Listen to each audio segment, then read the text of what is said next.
श्रीमद् भगवत गीता साक्षात भगवान की दिव्य वाणी है।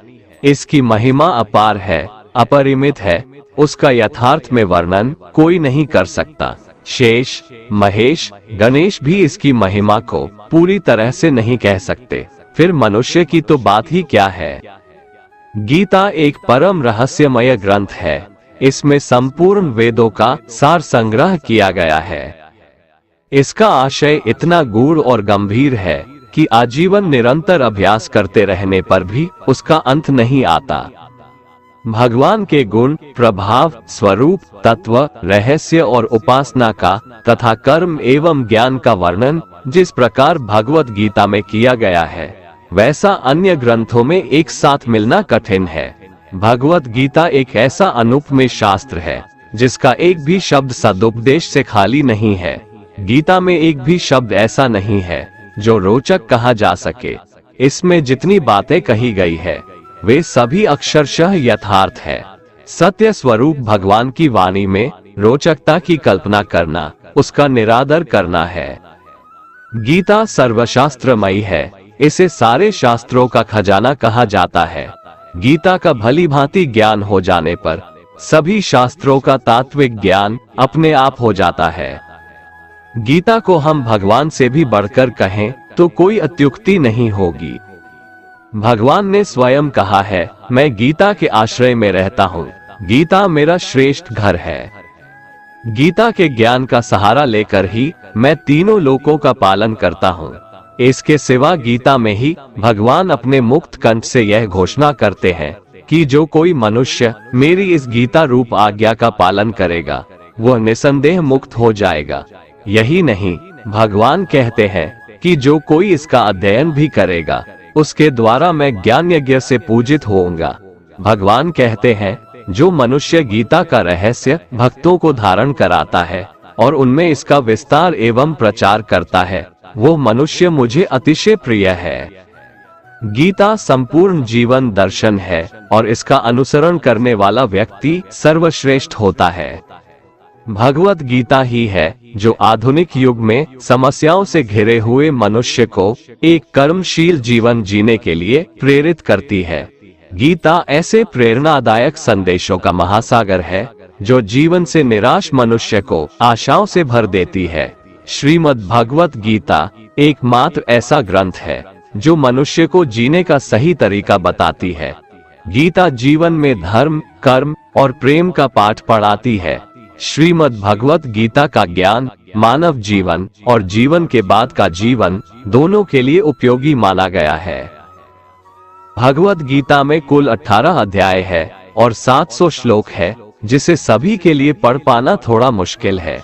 इसीलिए आज के इस बेहद ही खास वीडियो में हम संपूर्ण गीता सार के बारे में बात करने वाले हैं, जिन्हें जानकर आप श्रीमद् भगवत गीता का सही मतलब समझ पाएंगे।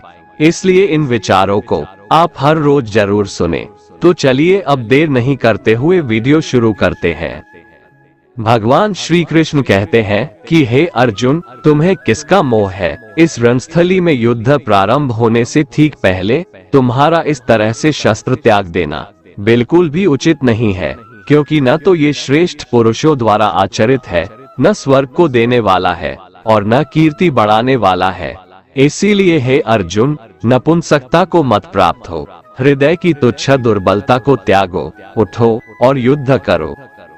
तुम उसका शोक करते हो जो शोक करने के योग्य भी नहीं है और पंडितों जैसी बातें करते हो।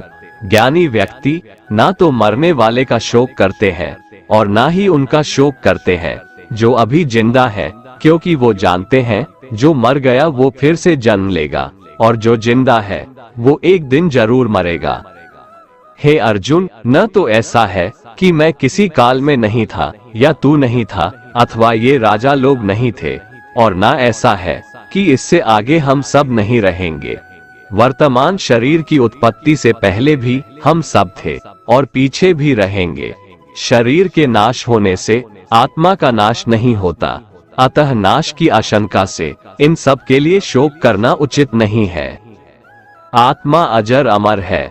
आत्मा न तो मरता है और न ही जन्म लेता है, क्योंकि आत्मा अजन्मा, नित्य, सनातन और पुरातन है। शरीर के मारे जाने पर भी यह नहीं मरता। जैसे मनुष्य पुराने वस्त्रों को त्याग कर नए वस्त्र धारण करता है, ठीक उसी प्रकार जीवात्मा पुराने व्यर्थ शरीर को त्याग कर नए शरीर को धारण करता है। आत्मा को शस्त्र काट नहीं सकते और न अग्नि इसे जला सकती है, जल इसे गीला नहीं कर सकता और न ही वायु इसे सुखा सकती है। परंतु फिर भी अगर तुम इस आत्मा को सदा जन्म लेने वाला और सदा मरने वाला समझता है, तो भी हे महाबाहो, तू इस प्रकार का शोक करने के योग्य नहीं है, क्योंकि इस मान्यता के अनुसार जन्मे हुए की मृत्यु निश्चित है और मरे हुए का जन्म लेना भी निश्चित है। हे अर्जुन, अपने धर्म से भागकर तुम भय मत कर, क्योंकि क्षत्रिय के लिए धर्मयुक्त युद्ध से बढ़कर दूसरा कोई कल्याणकारी कर्तव्य नहीं है। हे पार्थ, अपने आप प्राप्त हुए और खुले हुए स्वर्ग के द्वार रूपी इस प्रकार के युद्ध को भाग्यवान क्षत्रिय लोग ही पाते हैं। किंतु अगर तुम इस धर्मयुक्त युद्ध को नहीं करेगा, तो स्वधर्म और कीर्ति को खोकर पाप को प्राप्त होगा तथा युगों युगों तक तुम्हारे अपकीर्ति की चर्चा होगी। सम्मानित पुरुष के लिए अपकीर्ति मौत से भी बढ़कर है। या तो तुम युद्ध में मारा जाएगा और स्वर्ग को प्राप्त होगा, या तो संग्राम में जीतकर पृथ्वी का राज्य भोगेगा। इस कारण हे अर्जुन, उठ और युद्ध कर। जय पराजय, लाभ हानि और सुख दुख को समान समझकर युद्ध के लिए तैयार हो जा। इस प्रकार युद्ध करने से तू पाप को नहीं प्राप्त होगा और यही तुम्हारा सबसे बड़ा धर्म और कर्म है। भगवान श्री कृष्ण कहते हैं, कर्मयोग ही वह योग है जिसके माध्यम से हम अपनी जीवात्मा से जुड़ पाते हैं। कर्मयोग हमारे आत्मज्ञान को जागृत करता है। इसके बाद हम न केवल अपने वर्तमान जीवन के उद्देश्यों को, बल्कि जीवन के बाद की अपनी गति का पूर्वाभास प्राप्त कर सकते हैं। इस योग में कर्म के द्वारा ईश्वर की प्राप्ति की जाती है। श्रीमद् भगवद गीता में कर्मयोग को सर्वश्रेष्ठ माना गया है। गृहस्थ और कर्मठ व्यक्ति के लिए ये योग अधिक उपयुक्त है। कर्म योग सिखाता है कि कर्म के लिए कर्म करो, आसक्ति रहित होकर कर्म करो। कर्मयोगी इसीलिए कर्म करता है कि कर्म करना उसे अच्छा लगता है और इसके परे उसका कोई हेतु नहीं है। कर्मयोगी कर्म का त्याग नहीं करता, वह केवल कर्मफल का त्याग करता है और कर्म जनित दुखों से मुक्त हो जाता है। उसकी स्थिति इस संसार में एक दाता के समान है और वो कुछ पाने की कभी चिंता नहीं करता। वह जानता है कि वो दे रहा है और बदले में कुछ मांगता नहीं, और इसीलिए वह दुख के चंगुल में नहीं पड़ता। कर्म फल का त्याग कर धर्मनिरपेक्ष कार्य का संपादन भी पूजा के समान हो जाता है। संसार का कोई कार्य ब्रह्म से अलग नहीं है, इसलिए कार्य की प्रकृति कोई भी हो, निष्काम कर्म सदा ईश्वर को ही समर्पित हो जाता है। पुनर्जन्म का कारण वासनाओं या अतृप्त कामनाओं का संचय है। कर्मयोगी कर्मफल के चक्कर में ही नहीं पड़ता, अतः वासनाओं का संचय भी नहीं होता। इस प्रकार कर्मयोगी पुनर्जन्म के बंधन से भी मुक्त हो जाता है। भगवान श्री कृष्ण कहते हैं, मनुष्य का मन वायु की तरह चंचल है।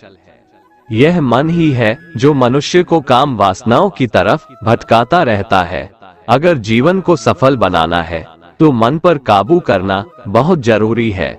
मन को वश में करने से दिमाग की शक्ति केंद्रित होती है, जिससे कार्यों में सफलता मिलने लगती है। गीता के अनुसार जिस व्यक्ति ने अपने मन पर काबू पा लिया, वह मन में पैदा होने वाली बेकार की चिंताओं और इच्छाओं से भी दूर रहता है। साथ ही व्यक्ति अपने लक्ष्य को भी आसानी से प्राप्त कर लेता है। अगर मन को वश में नहीं करोगे तो वह तुम्हारा सबसे बड़ा शत्रु बन जाएगा। भगवान कहते हैं, जो मनुष्य सुख और दुख में शांत रहता है, जिसके राग, भय और क्रोध नष्ट हो गए हैं, जो मनुष्य शुभ और अशुभ वस्तु को पाकर न प्रसन्न होता है और न द्वेष करता है, जिन्होंने अपनी इंद्रियों को वश में कर लिया है, वो स्थिर बुद्धि मनुष्य मुनि के समान है। ऐसा मनुष्य स्थिर चित्त और इंद्रियों को वश में करके ज्ञान द्वारा परमात्मा को प्राप्त करके हमेशा संतुष्ट रहता है। क्रोध मनुष्य को नरक की ओर ले जाने वाला द्वार है। क्रोध करने से व्यक्ति का मन अशांत हो जाता है और उसकी स्मरण शक्ति भ्रमित हो जाती है। स्मृति में विभ्रम होने से उसकी बुद्धि नष्ट हो जाती है और फिर व्यक्ति का पतन हो जाता है। भगवान श्री कृष्ण कहते हैं, मनुष्य को क्रोध करने से बचना चाहिए। कितना भी गुस्सा आए, स्वयं को शांत रखने का प्रयास करें। भगवान श्री कृष्ण कहते हैं, जिस प्रकार समुद्र की स्थिति अचल है, भारी से भारी आंधी तूफान आने पर या अनेक नदियों के जल प्रवाह उसमें प्रविष्ट होने पर भी वह अपनी स्थिति से विचलित नहीं होता, मर्यादा का त्याग नहीं करता, उसी प्रकार परमात्मा के स्वरूप में स्थित योगी की स्थिति भी सर्वथा अचल होती है। बड़े से बड़े सांसारिक सुख दुखों का संयोग वियोग होने पर भी उसकी स्थिति में जरा भी अंतर नहीं पड़ता। वह योगी परमात्मा में नित्य निरंतर अटल और एकरस स्थित रहता है। जो मनुष्य संपूर्ण कामनाओं को त्याग कर ममता रहित, अहंकार रहित और स्पृहा रहित होकर विचरण करता है, वही मनुष्य शांति को प्राप्त कर पाता है। श्रेष्ठ पुरुष जैसा आचरण करता है, अन्य पुरुष भी वैसा ही आचरण करते हैं। वो जो कुछ प्रमाण देता है, समस्त मनुष्य समुदाय उसी के पद चिन्हों पर अपने रास्ते चुनता है। इसलिए सज्जन व्यक्तियों को सदैव अच्छा व्यवहार करना चाहिए। जो मनुष्य ईश्वर में श्रद्धा नहीं रखते, वो अज्ञानी मनुष्य जीवन में कभी भी सुख, शांति और सफलता को प्राप्त नहीं कर पाते। ऐसे मनुष्य की बुद्धि विपरीत हो जाती है। वे लौकिक और पारलौकिक सब प्रकार के सुख साधनों को विपरीत ही समझने लगते हैं। इसी कारण वे विपरीत आचरण में प्रवृत्त हो जाते हैं। इसके फलस्वरूप उनका इस लोक में और परलोक में पतन हो जाता है।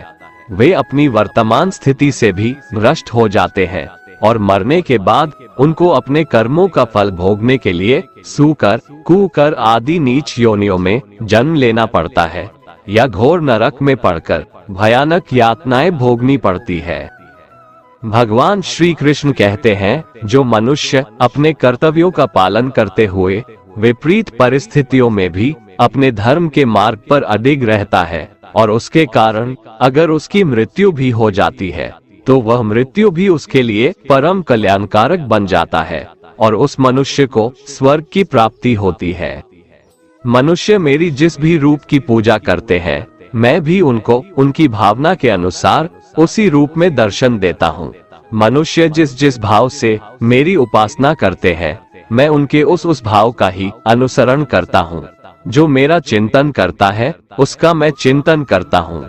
जो मेरे लिए व्याकुल होता है, उसके लिए मैं भी व्याकुल हो जाता हूँ। जो मुझे अपना सर्वस्व अर्पण कर देता है, मैं भी उसे अपना सर्वस्व अर्पण कर देता हूँ। इस मनुष्य लोक में सांसारिक भोग के लिए लोग इंद्र आदि देवताओं की उपासना करते हैं, क्योंकि देवताओं का पूजन करने वालों को उनकी उपासना का फल तुरंत मिल जाता है। लेकिन मैं ऐसा नहीं करता। मेरे भक्त यदि सकाम भाव से भी मेरा भजन करते हैं, तो भी मैं उनकी उसी कामना को पूर्ण करता हूँ, जिसकी पूर्ति से उनका विषयों से वैराग्य होकर मुझ में प्रेम और विश्वास बढ़ता है। इसीलिए सांसारिक मनुष्यों को मेरी भक्ति का फल शीघ्र मिलता हुआ नहीं दिखता है और इसलिए वे मंद बुद्धि मनुष्य कर्मों का फल शीघ्र प्राप्त करने की इच्छा से अन्य देवताओं का ही पूजन किया करते हैं। हमेशा शक करने वाला व्यक्ति कभी शांति प्राप्त नहीं कर पाता है। वह ना तो इस लोक में धन, ऐश्वर्य या यश की प्राप्ति कर सकता है और ना ही परलोक में स्वर्ग की प्राप्ति कर सकता है, क्योंकि जब तक मनुष्य किसी भी विषय में संशय युक्त रहता है, तब तक वह उस विषय में सफलता नहीं पा सकता। इसलिए संदेह करने से बचें। जो पुरुष ना किसी से द्वेष करता है और ना किसी चीज की आकांक्षा करता है, वैसा कर्मयोगी पुरुष सन्यासी के समान है और वह पुरुष सुखपूर्वक सांसारिक बंधन से मुक्त हो जाता है। ना तो मैं किसी के भाग्य का निर्माण करता हूँ और ना ही किसी के कर्मफल का निर्माण करता हूँ। मनुष्य अपने द्वारा किए कर्मों का ही फल भोगता है और उसी से उसके भाग्य का निर्माण होता है। मनुष्य स्वयं ही अपना मित्र है और स्वयं ही अपना सबसे बड़ा शत्रु भी है। ज्ञानी मनुष्य कर्मयोग या भक्ति योग से एक ही जन्म में इस समुद्र रूपी संसार से निकलकर परमात्मा को प्राप्त कर लेता है और अज्ञानी मनुष्य काम, क्रोध, लोभ, मोह में फंसकर 84 लाख योनियों में भटकता रहता है। भगवान श्री कृष्ण कहते हैं, भगवत प्राप्ति के लिए कर्म करने वाला कोई भी मनुष्य दुर्गति को प्राप्त नहीं होता है। इस लोक में या परलोक में वह जहाँ भी रहता है वो परमात्मा के मार्ग में आगे ही बढ़ता रहता है। ये संसार मेरी ही माया है, ये संसार मुझसे ही उत्पन्न हुआ है। मैं ही इसका पालन पोषण करता हूँ और मैं ही इस सृष्टि का विनाश करता हूँ। मैं जल में रस हूँ, चंद्रमा और सूर्य में प्रकाश हूँ, संपूर्ण वेदों में ओंकार हूँ, आकाश में शब्द और पुरुषों में पुरुषत्व हूँ। मैं ही सूर्य रूप से तपता हूँ, वर्षा का आकर्षण करता हूँ और उसे बरसाता हूँ। हे अर्जुन, मैं ही अमृत और मृत्यु हूँ, सत असत भी मैं ही हूँ। मैं धरती की मधुर सुगंध हूँ, मैं अग्नि की ऊष्मा हूँ, सभी जीवित प्राणियों का जीवन और सन्यासियों का आत्म स्वयं भी मैं ही हूँ। मैं भूत, वर्तमान और भविष्य के सभी प्राणियों को जानता हूँ, लेकिन वास्तविकता में मुझे कोई नहीं जानता। हे अर्जुन, जिनकी बुद्धि माया ने हर ली है, जो जानबूझकर पाप कर्मों में ही लिप्त हैं, जो मुझे जानने की चेष्टा भी नहीं करते, ऐसे मनुष्य को जीवन में और जीवन के बाद के जीवन में भी कष्टों से मुक्ति नहीं मिल पाता है। जो मनुष्य मृत्यु के समय मुझको स्मरण करता हुआ शरीर त्यागता है, वह मेरे परम धाम को प्राप्त होता है, इसमें कोई संशय नहीं है। देवताओं को पूजने वाले देवताओं को प्राप्त होते हैं, पितरों को पूजने वाले पितरों को प्राप्त होते हैं, भूतों को पूजने वाले भूतों को प्राप्त होते हैं और मेरा पूजन करने वाले भक्त मुझको ही प्राप्त होते हैं। इसलिए मेरे भक्तों का पुनर्जन्म नहीं होता।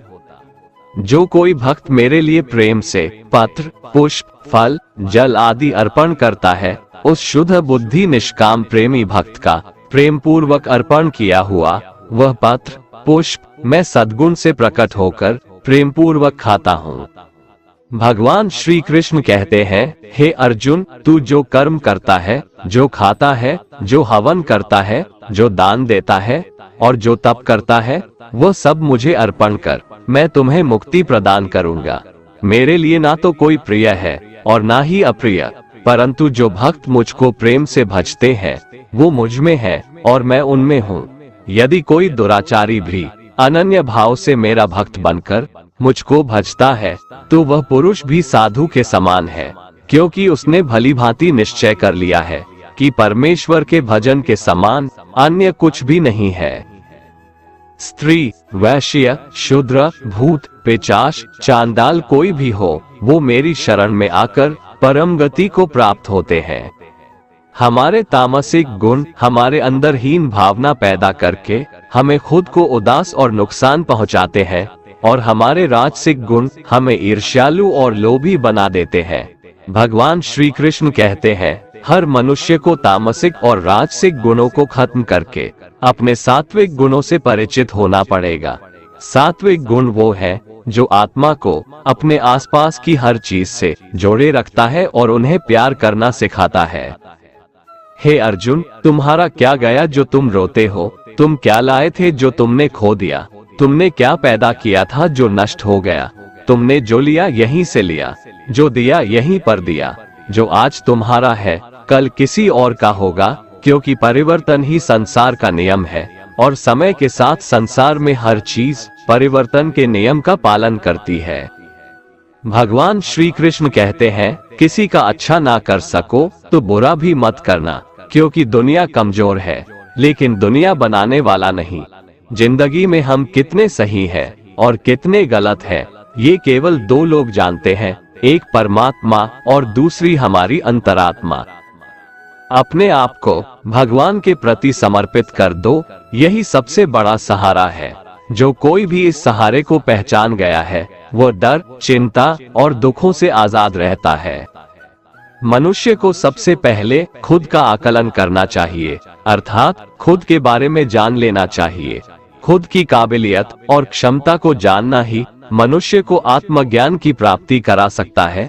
जब तक मनुष्य खुद के बारे में जान नहीं लेगा, तब तक उस मनुष्य का उद्धार नहीं हो सकता। श्रीमद् भगवद गीता में भगवान श्री कृष्ण कहते हैं कि हर एक मनुष्य को अपने आप पर पूरा पूरा भरोसा करना चाहिए, क्योंकि जो लोग खुद पर विश्वास करते हैं वह अवश्य ही सफलता प्राप्त करते हैं। ऐसा भी बताया जाता है कि जो व्यक्ति जैसा विश्वास करता है आखिरकार वैसा ही बन जाता है। सुख और दुख सर्दी और गर्मी के समान है। आज अगर दुख है तो कल सुख भी अवश्य होगा। इसलिए इन दोनों ही परिस्थितियों में मनुष्य को संयम से काम लेना चाहिए। जो मनुष्य अपने सभी काम में मन लगाकर अपना कार्य करते हैं और वो छोटे से छोटे कार्यों में भी खुशी ढूंढ ही लेते हैं, वो लोग निश्चित ही अंत में सफलता प्राप्त करते हैं। वहीं दूसरी तरफ ऐसे मनुष्य भी होते हैं जो अपने काम को बस एक बोझ समझकर पूरा कर देना चाहते हैं और अपने किसी भी काम को पूरा सही ढंग से नहीं करते हैं। तो ऐसे मनुष्य हमेशा ही अपने जीवन में पीछे रह जाते हैं। जो लोग स्वार्थी प्रवृत्ति के हैं, जो सिर्फ अपना मतलब साधने में लगे रहते हैं, जिन्हें दूसरों की भलाई से कोई मतलब नहीं है, ऐसे लोगों का कभी भला नहीं होता। श्री कृष्ण ने गीता सार में उन लोगों के लिए इस उपदेश के माध्यम से बड़ी सीख दी है। भगवान कहते हैं, स्वार्थ शीशे में फैली धूल की तरह है, जिसकी वजह से व्यक्ति अपना प्रतिबिंब ही नहीं देख पाता। इंसान का स्वार्थ उसे अन्य लोगों से दूर ले जाकर नकारात्मक हालातों की तरफ धकेलता है, जिसके चलते व्यक्ति अकेला रह जाता है। अगर आप चाहते हैं कि आप भी अपना जीवन खुशीपूर्वक व्यतीत करें, तो इसके लिए यह जरूरी है कि आप अपने स्वार्थ को कभी अपने पास नहीं आने दें, क्योंकि स्वार्थी मनुष्य दोस्ती भी सिर्फ अपना स्वार्थ निकालने के लिए करते हैं। ईश्वर हमेशा मनुष्यों का साथ देता है। जो व्यक्ति इस प्रभावशाली सत्य को मान लेता है, तो उसका जीवन पूरी तरह बदल जाता है। सृष्टि निर्माता ईश्वर ही है जो संपूर्ण जगत को चला रहा है। वहीं इंसान तो बस ईश्वर की हाथ की एक कठपुतली है। इसलिए इंसान को कभी अपने भविष्य या फिर अतीत की चिंता नहीं करनी चाहिए, क्योंकि हर विकट परिस्थिति में ईश्वर इंसान का साथ देता है और उसे मुश्किल से बाहर निकालता है। इसलिए हम सभी को ईश्वर पर भरोसा रखना चाहिए। श्रीमद् भगवत गीता में श्री कृष्ण ने यह उपदेश दिया है कि अपने काम को पहले प्राथमिकता दें और पहले अपने काम को पूरा करने की कोशिश करें, तभी दूसरे का काम करें। क्योंकि जो लोग पहले अपने काम को नहीं करते और दूसरे का काम करते रहते हैं, वे लोग अक्सर परेशान रहते हैं। जिस प्रकार प्रकाश की ज्योति अंधेरे में चमकती है, ठीक उसी प्रकार सत्य भी चमकता है। इसलिए मनुष्य को हमेशा सत्य के मार्ग पर चलना चाहिए। सत्य कभी दावा नहीं करता है कि मैं सत्य हूँ, लेकिन झूठ हमेशा दावा करता है कि सिर्फ मैं ही सत्य हूँ। इस संपूर्ण संसार में कोई भी व्यक्ति महान नहीं जन्मा होता है, बल्कि उसके कर्म उसे महान बनाते हैं। सही कर्म वह नहीं है जिसके परिणाम हमेशा सही हो, अपितु सही कर्म वह है जिसका उद्देश्य कभी गलत ना हो। इंसान हमेशा अपने भाग्य को कोसता है, ये जानते हुए भी कि भाग्य से भी ऊंचा उसका कर्म है, जो उसके स्वयं के हाथों में है। जो हुआ वह अच्छा हुआ, जो हो रहा है वह भी अच्छा ही है, जो होगा वह भी अच्छा ही होगा। जो बीत गया उसका तुम पछतावा ना करो और भविष्य की चिंता भी ना करो, अभी तो वर्तमान चल रहा है। भगवान श्री कृष्ण गीता के 9वें अध्याय के 22वें श्लोक में कहते हैं कि जो मनुष्य मेरे पर मन लगाते हैं, मेरी भक्ति करते हैं, मैं उनको वो सब कुछ प्रदान करता हूँ जो उनके पास नहीं है, और जो उनके पास है मैं उनकी रक्षा भी करता हूँ। इसलिए ये बहुत जरूरी है कि हम अपने बुरे वक्त में परमात्मा पर भरोसा रखें। भगवान श्री कृष्ण कहते हैं, कितना भी बुरा वक्त आ जाए, कभी विचलित नहीं होना चाहिए, बल्कि डटकर उसका सामना करना चाहिए, क्योंकि इस संसार का नियम है, जो आया है उसे दुख का सामना करना पड़ेगा। रोने से और चिंता करने से कोई फायदा नहीं होने वाला है, बल्कि इससे दुख और बढ़ेगा। जीवन में आगे बढ़ने के लिए और अपनी अलग पहचान बनाने के लिए यदि आपको क्रांतिकारी बनना पड़े तो इससे पीछे न हटें। कहने का सीधा मतलब ये है कि जरूरत के हिसाब से खुद में बदलाव करें और समाज के बारे में न सोचते हुए अपने काम पूरे करें। जीवन में दोस्तों की भूमिका बहुत अहम होती है। सच्चे दोस्तों की पहचान हमेशा मुश्किल वक्त में ही होती है। जिस तरह भगवान श्री कृष्ण ने पांडवों के मुश्किल वक्त में उनका साथ दिया था, वैसे ही आपको भी अपने दोस्तों का साथ देना चाहिए। इसके साथ ही आपको ऐसे ही दोस्त बनाने चाहिए जो आपके मुश्किल वक्त में आपके साथ खड़े रहें। जीवन में हार जीत लगी रहती है, लेकिन सफलता सिर्फ उसी व्यक्ति को मिलती है जो अपनी गलतियों और हार से सीख लेकर आगे बढ़े। हार कर निराश होना किसी भी समस्या का हल नहीं है। किसी भी परिस्थितियों से लड़ने के लिए उसके लिए एक बेहतर रणनीति बनाना बहुत जरूरी है। बिना रणनीति के आप हर मोर्चे पर कामयाब नहीं हो पाएंगे। यदि पांडव भी श्री कृष्ण द्वारा बनाई गई रणनीति का पालन नहीं करते तो शायद कौरवों के खिलाफ हुए युद्ध में उन्हें जीत नहीं मिलती। मनुष्य अपने हृदय से जो दान कर सकता है वो अपने हाथों से नहीं कर सकता, और मौन रहकर जो कुछ वो कह सकता है वो शब्दों से नहीं कह सकता। जो चीजें हमारे दायरे से बाहर हो उसमें समय गंवाना मूर्खता ही होगी। किसी भी व्यक्ति को ना तो समय से पहले और ना ही भाग्य से अधिक कुछ मिलता है, लेकिन उसे पाने के लिए सदैव प्रयत्नशील रहना चाहिए। गीता के 10वें अध्याय में भगवान श्री कृष्ण कहते हैं कि हे अर्जुन, मैं सभी प्राणियों के हृदय में स्थित सबका आत्मा हूँ। संपूर्ण प्राणियों का आदि, मध्य और अंत भी मैं ही हूँ। मैं सूर्य हूँ, मैं विष्णु हूँ, मैं वेदों में सामवेद हूँ, देवों में इंद्र हूँ, इंद्रियों में मन हूँ, मैं ब्रह्मा हूँ, मैं विष्णु हूँ, मैं महेश हूँ, जलाशयों में मैं समुद्र हूँ, पर्वतों में मैं हिमालय हूँ। इस संपूर्ण संसार में तुम जो कुछ भी देख पाते हो सब मैं ही हूँ। हे अर्जुन, जो न कभी हर्षित होता है, ना किसी से द्वेष करता है, ना शोक करता है, ना कामना करता है, जो शुभ और अशुभ संपूर्ण कर्मों का त्यागी है, वह ज्ञानी मनुष्य मुझको अति प्रिय है।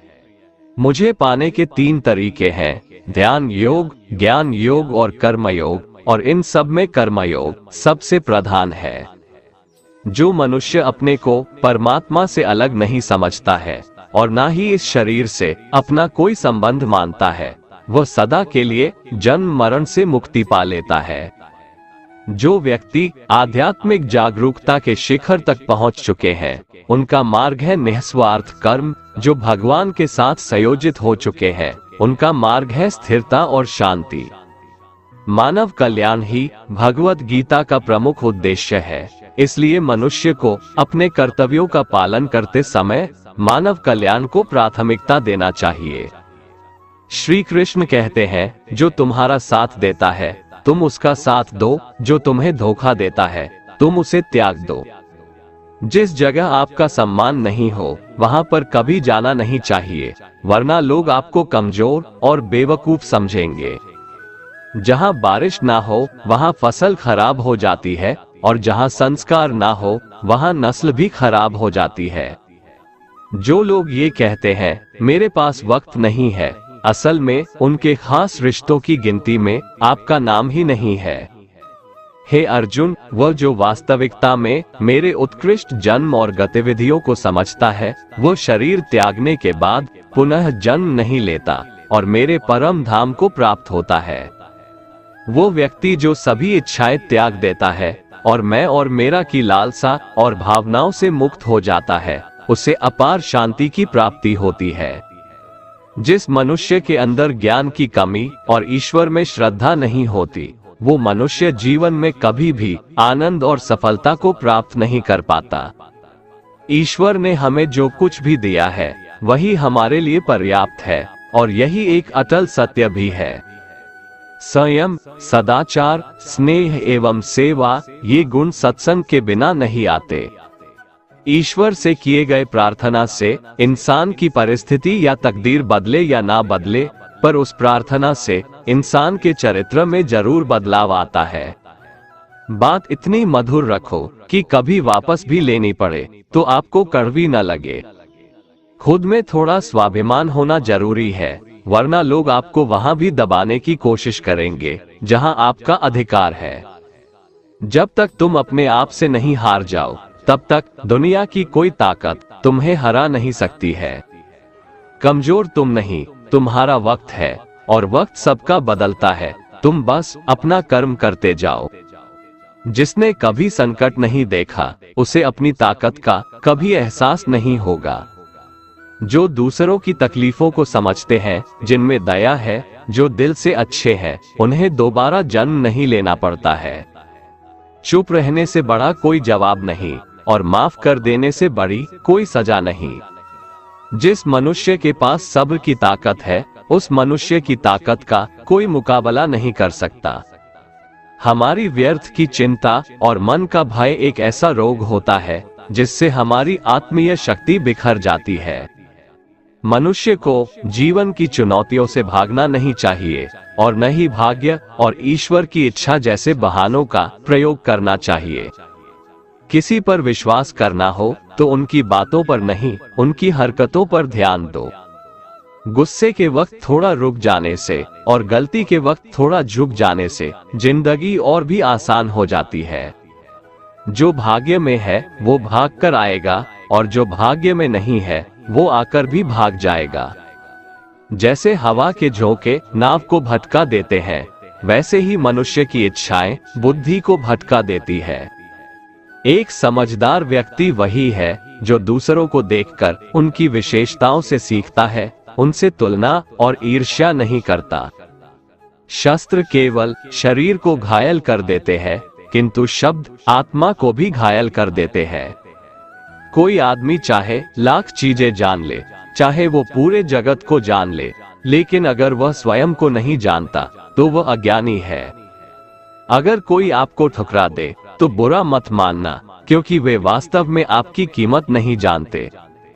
जो रिश्ता हमें रुला दे उससे गहरा कोई रिश्ता नहीं, और जो रिश्ता हमें रोता हुआ छोड़ दे उससे कमजोर कोई रिश्ता नहीं। हमेशा शांत रहें, इससे आपके जीवन में खुद को बहुत मजबूत पाएंगे, क्योंकि लोहा ठंडा होने पर ही मजबूत होता है, पर गर्म होने पर तो उसे किसी भी आकार में ढाला जा सकता है। किसी विपत्ति के समय आपको ये 7 गुण बचाएंगे: आपका ज्ञान, आपकी विनम्रता, आपकी बुद्धि, आपके भीतर का साहस, आपके अच्छे कर्म, सच बोलने की आदत और ईश्वर में विश्वास।